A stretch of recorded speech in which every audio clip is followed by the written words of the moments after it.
Vampire Survivors took over indie gaming in 2022, but turning it into a deck building dungeon crawler sounds like the kind of idea that should fail immediately, and somehow it doesn't.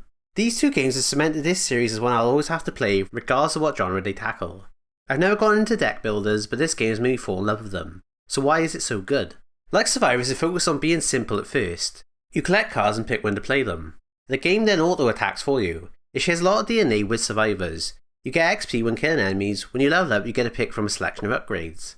This will be stuff like weapons, buff gems you can slot into your weapons, or passives like increased luck. It is shocking how the same weapons work in a different genre. You will have an advantage if you played Survivors, as you will generally know how stuff works and how to evolve weapons. It's all about picking the right cards to build a good deck. You don't want too many weapon cards because you will be weaker without the passive cards, and vice versa. Where the real strategy comes from is getting combos. Each card will have a number in the top corner telling you how much mana it costs to play. Your mana refills after each turn. If you play cards in ascending order, they will become more effective and spawn more XP. This means you want to play a 0 card, then a 1 card, then a 2 card. Simple stuff but incredibly satisfying to watch bonuses stack up. You will be limited to 1, 2, 3 cards unless you start thinking.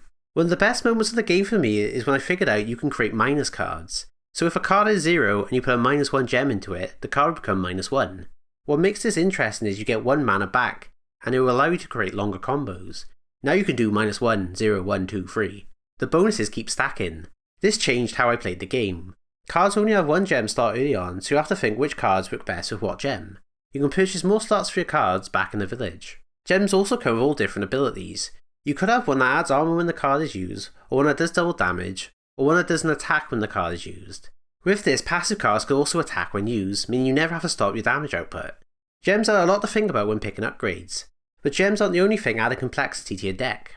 There are also different types of cards. Most will stay in your deck for the rest of your run, but some can be temporary or be destroyed after use. You'll have to plan out when to use these. These cards are normally wild. This means they can continue the combo with any card. So say you have a 1 and a 3 card, you could use the wild card as 2. Obviously they're better used as numbers you don't have. The holy grail are wild cards that stay in your deck. You can get the combo so high if you have lots of these. The trade-off is wild cards are never weapons, so you'll need to build your deck accordingly. I try to get it so the wild cards will also draw more cards when played.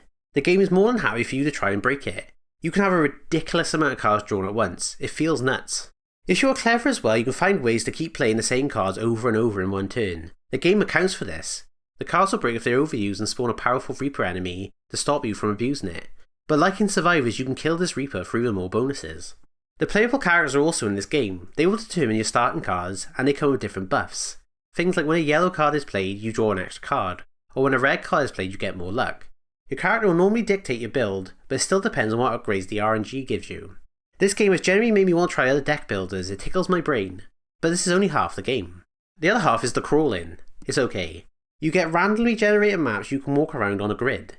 This is where you can find stuff that can help you out, like cooked chickens to heal you, temporary wildcards or chests. It is an important part of the game, it just isn't as interesting as the battles. It is really crazy to see the maps from Survivors in first person though. You can also find new playable characters and relics in each level. The relics are important unlockables. When you start out you can only play on maps. Then with the relics you unlock the blacksmith and arcana tents. It's more of you to think about and to spend your gold on. Arcana cards give you a buff for your run. You can only pick one at the start. These will be buffs like all healing is doubled or combos continue between turns. All this stuff can give you that much needed edge during battles. The blacksmith will unlock more gem slots for each card, or more interestingly you can change the spawn rate of gems and upgrades. This is a game changer. The best upgrades are rare, but you can pay to make them more common. It's still RNG, but you can switch it so the RNG is in your favour.